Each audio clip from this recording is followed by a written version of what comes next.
কিছু সিন্ডিকেট করে টিকিটের দাম হঠাৎ হঠাৎ বাড়ায় দেয়। ভোট খুব সুন্দরভাবে শৃঙ্খলাভাবে ভোট হচ্ছে, খুব উৎফুল্লভাবে মানুষ ট্রাভেল এজেন্সির মালিকরা ভোট দিচ্ছে এবং এখানে কোনো গ্যাঞ্জাম নাই, কোনো প্রভাবশালী কোনো প্রভাব নাই। হ্যাঁ, আর খুব ঠান্ডা পরিবেশে ভোট দিয়ে যাচ্ছে মানুষ। এখানে কোনো ভোটের কোনো অনিয়ম নাই। শৃঙ্খলার মধ্যেই সবাই ভোট দিচ্ছে, খুব সুন্দর ভোট হচ্ছে। আমরা কমিটি চাচ্ছি যে আটা ট্রাভেল এজেন্সি পক্ষে যারা কাজ করবে, ভোটে যাবে যারাই যাক, তারা ট্রাভেল এজেন্সির পক্ষে যেন কাজ করে। যাদের জন্য ব্যবসা বা তাদের সুখে দুঃখে যারা থাকে, তারা মানে কুক্ষিগত না হয়।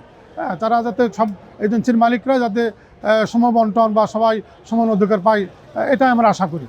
সবাই ছোটোখাটো ব্যবসায়িক আছে, সবাই তো বড় ব্যবসা না। সবাই যাতে এই ব্যবসা করি রুটি রুজির ব্যবস্থা করতে পারে, এটাই তাদের কাছে চাওয়া পাওয়া আমাদের। এই মুহূর্তে কি কি সমস্যা আছে?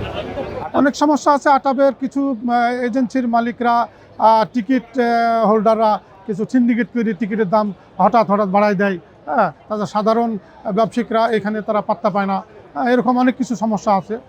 ব্যবসায়িক মানে কিছু লোক দুর্নীতিপরায়ণ আছে, যারা টিকিট কুক্ষিগত করে টিকিটের দাম বাড়ায় দেয়। এতে সাধারণ জনগণেরও কষ্ট হয় এবং এজেন্সি ছোটোখাটো এজেন্সি মালিকদেরও কষ্ট হয়, তারা ব্যবসা করতে পারে না। এই একটা সমস্যা, বড় সমস্যা। কারণ না কারণ সহযোগিতা আছেই, না হলে তো এককভাবে কিন্তু সরকার তো আর এটা করে না।